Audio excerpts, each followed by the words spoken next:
Before we begin this movie review, I'd just like to have a moment of silence for the Baja's Restaurant, which was a restaurant opened by Uwe Boll in Vancouver, Canada. So he took a break from directing. I think he's coming back to it or something like that. And he started a restaurant called the Baja's Restaurant. And bizarrely enough, it was incredibly successful. So if we look at it, it was 27th out of 2,500 restaurants in Vancouver. And given how big and wealthy Vancouver is, that's a really big accomplishment. It was also the number one German restaurant in Vancouver. I mean, granted, there wasn't a lot of competition, but number one is number one. So I couldn't find a ton of information. From my understanding, what happened is he was having a dispute with the landlord, and then COVID just finished it off. So the lockdowns have gone too far. COVID has gone too far. They destroyed Uwe Boll's restaurant. So just if I could get an F in the comments for Uwe Boll's restaurant. So, in the name of the King of Dungeon Siege tale. So, Serp and I have kind of been going through the Uwe Boll canon, and I'll do reviews of the rest of them if I haven't done them yet. And this is probably the most bizarre of the movies. I mean, there's so many films to choose from. There's like Postal, which I'll do a review of at some point, where Running with Scissors or whoever asked him specifically to be the guy to make it because they knew he was going to go full balls to the wall. There was Alone in the Dark, which might be the weirdest horror film I've ever seen. And given how many horror films I've seen, that's saying a lot. So we have that. Then we have this film, In the Name of the King, a Dungeon Siege Tale. I think it's really funny how Serp described the actors. Somehow Uwe Boll managed to get $60 million. I'm not joking. He got $60 million to make this piece of crap. And he got a wide selection of A-minus list actors is how he described them. Because they're big actors, but they aren't like the biggest actors. So I don't know how Uwe Boll got $60 million. I don't know how he got these people. So let's just look at the people he got. Jason Statham. Jason Statham's a pretty big actor. I mean, he's in a lot of shit. Like, he's in a lot of mass-produced garbage. But he's like a major supporting character in Fast and the Furious. He had his own successful... Let me see how much money The Transporter made. I think The Transporter made quite a bit of money. Yeah, he had a successful trilogy of movies. There's also the Crank movies, which were garbage, but we can get into that some other time. So he's had a pretty successful career. Once again, not the top, necessarily the top of the thing, but pretty high up. We have Leila Sobieski. So she was in a number of major movies. Let me just see here. She was in Eyes Wide Shut, Never Been Kissed. Oh yeah, she was in The Wicker Man, Public Enemies. Okay, so she's been in a number of major movies. I don't know if I'd call her an A-minus list actor, maybe like a B-list actor, but still. I recognized her. John Rhys Davis. So he is known for being in Shogun, The Untouchables, which was a big movie. Oh, he was Treebeard? Oh, right, he was Treebeard and Gimli. So, in the Lord of the Rings ripoff, you have the actor who played Gimli. Like, what is that? That's really weird, I mean, if you think about it. So, he's an A-minus list actor. Ron Perlman, another A-minus list actor. I don't think I really need to go into detail. He's been in all kinds of different movies. Let's see. Claire Forlani. What has she been in? She was in The Medallion. I think she's more of a TV actress. She was in The Rock. Let's see here. I don't know. I recognize some of these movies. Not all of them, but she's a known actor. Christina Loken keeps getting pulled into this. I don't get like what happened because she was I think it was the TX in Terminator 3. Yeah, the TX in Terminator 3. And that seems to kind of been the highlight of her career. And then it was just a spiral downhill. And she starred in like multiple Uwe Boll movies. Or I guess she was just a supporting character in this one, but she was in Blood Rain. She was in Darfur. She was in a bunch of Uwe Boll's films. So I guess like that was the high point of her career, being in the Terminator 3. And I mean, Terminator 3 was a pretty successful film. Who else do we have? Let's see. Matthew Lillard, who gave probably the best performance I've ever seen in any film, who was Shaggy in Scooby-Doo. Once again, not the top of the top tier, but pretty damn high on the list. I mean, that was a big movie.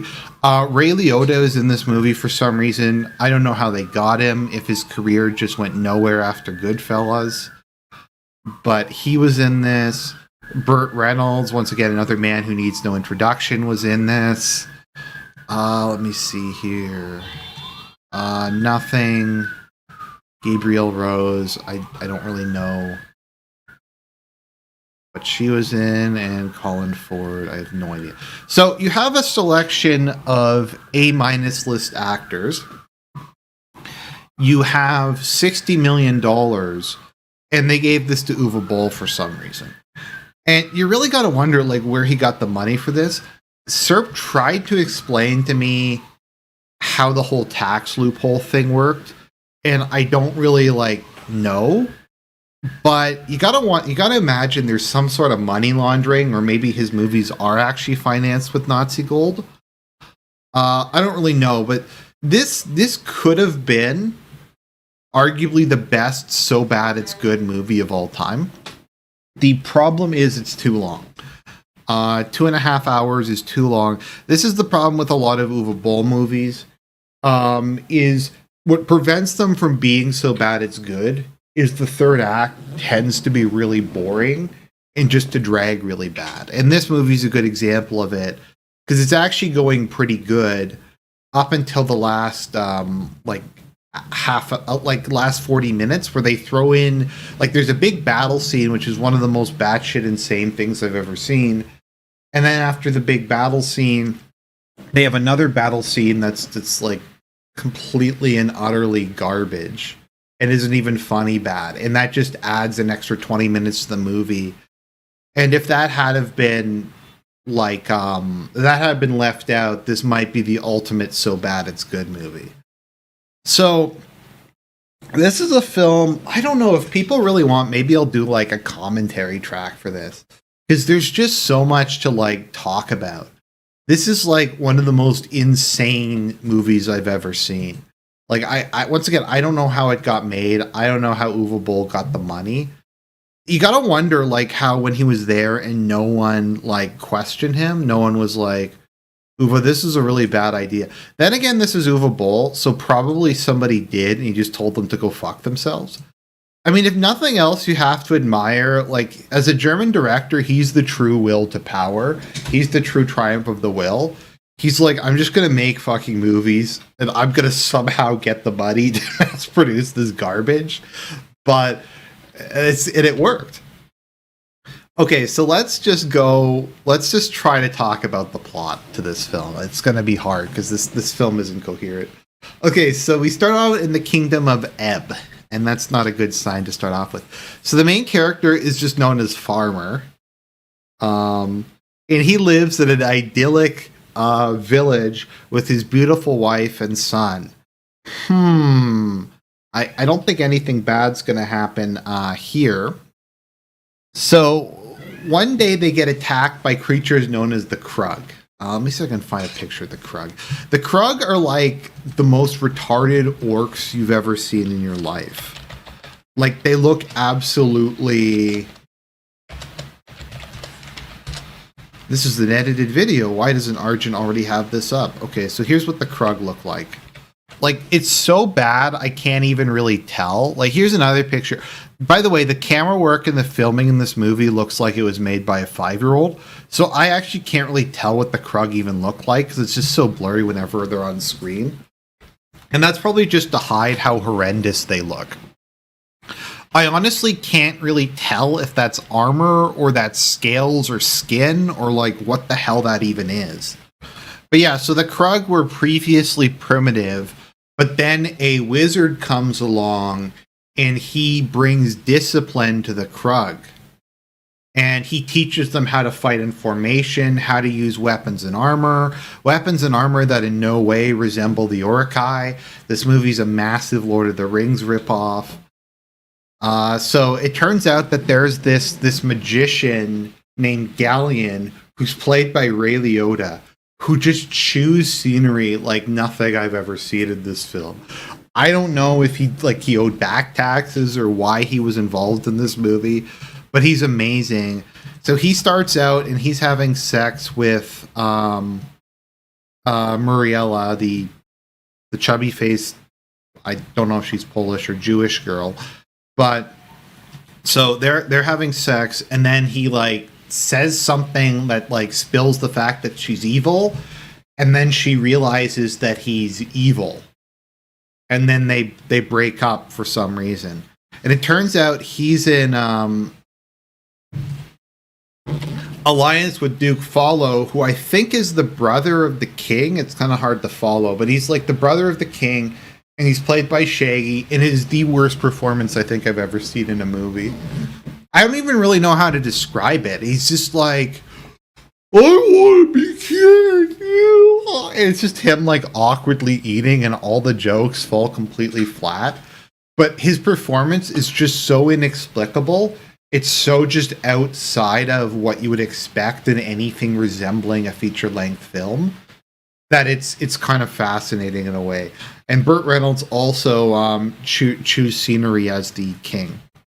So the idyllic village is, of course, attacked by the Krug in a scene that looks exactly like the Rohan scenes in Lord of the Rings: The Two Towers. So the village gets destroyed. Farmer's son gets killed. His wife gets taken away. And he's going to come back and he's going to save her. And then the king tries to recruit him for his army. And he's like, no, where were you? Where was Rohan when Gondor fell? Where was Gondor when Rohan fell? And he gave basically the exact same speech. So a bunch of shit happens. The Shaggy tries to poison the king, and it doesn't work out. And then he tries to defect with some soldiers, and I think a couple of them follow him and some of them don't. So the entire subplot is completely pointless because he doesn't succeed in killing the king. And if the plan was that he was going to kill the king and then he was the next in line for the throne, why would he poison the king and then run away? I don't know. Nothing about this film makes any kind of sense. Sorry, I'm having trouble even like explaining what happened. I'm just kind of giving a series of events. So they go through this forest and they get attacked by reclusive nymphs. And then the nymphs later on decide to help them by using vines to pick up and throw the Krug during the major battle scene later on. So then we find out that Farmer is actually the king's son, which was extremely obvious for the whole film. And that Merrick, the guy played by Gimli, had like sent him to go live in peace, to be away from the intrigues of court for some reason. I think that's what happened. So he could grow up and we could have the return of the king, because this isn't at all similar to Aragorn. I mean, I guess Aragorn always knew who he was, but it's really lame. Let's see here. So what follows is probably the most batshit insane battle scene I've ever seen. So for whatever reason, the army of Ebb decides it's best to use spears and shield walls inside of a forest instead of fighting out in the open. So they go into battle with the Krug, and it's insanity. Just how like weird this battle is. You have Krug literally light themselves on fire and shoot themselves out of catapults. And the one that does just hits a tree and winds up doing nothing. And that's like the kind of stuff you get in this. And like midway through the battle, there's like literally ninjas that just show up. Like there are apparently ninjas in the trees the whole time. And like they're dual wielding, and like the ninjas jump down and they start fighting the Krug. And this battle scene just goes on. And it's just one like level of retardation after level of retardation. And then the king loses. The king gets killed, but he declares Farmer his successor. Then we have a really lame speech, and then they go off to attack Ray Liotta's fortress or whatever it is.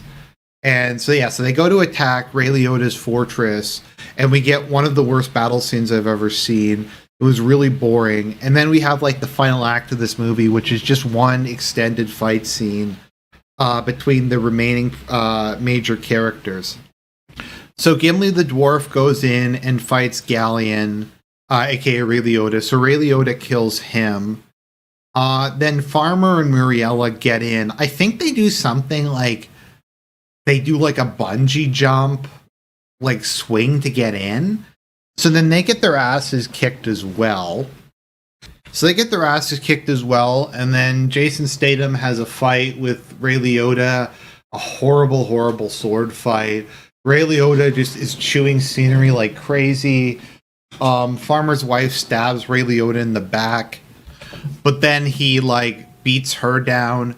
And then we literally get, I'm not sure what the trope is called, but you know in like anime particular where the two guys run at each other and then it goes black and then they stand there for a second and then one of them falls over.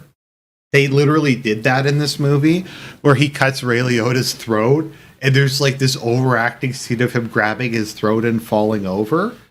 So it turns out that like Farmer's wife has a second child now, and he becomes crowned king, and the kingdom is saved. And that's in the name of the king of Dungeon Siege. Like I tried to explain it. You really just have to watch this for yourself because you're not even going to believe the level of just insanity that's within this. Now, there are sequels to this, but as with like all Uwe Boll sequels other than Blood Rain, I don't think the same characters are in any of these. So we get two sequels. We get In the Name of the King 2, Two Worlds, starring Dolph Lundgren. And let me see, is there anyone else of note in this? Not really. Oh, Natasha Malfi, who's also in like every Uwe Boll movie. So there's her, and then In the Name of the King 3, The Last Mission, which is Dominic Purcell, who is in Prison Break and a couple other things. So once again, it's not as if he gets like complete no names, but they're kind of like B or A minus list actors. Like when I was watching Postal, they somehow got G.K. Simmons to be in it. I don't know how they got him to be in it. There's like a bunch of other random recognizable or vaguely recognizable actors that they have in these movies. So that's In the Name of the King, A Dungeon Siege Tale. If people want, I'll do like a commentary version of this and put this up on, I guess, Bitchute. So let me know, guys. God bless. More movie reviews to come, and I'll talk to y'all later.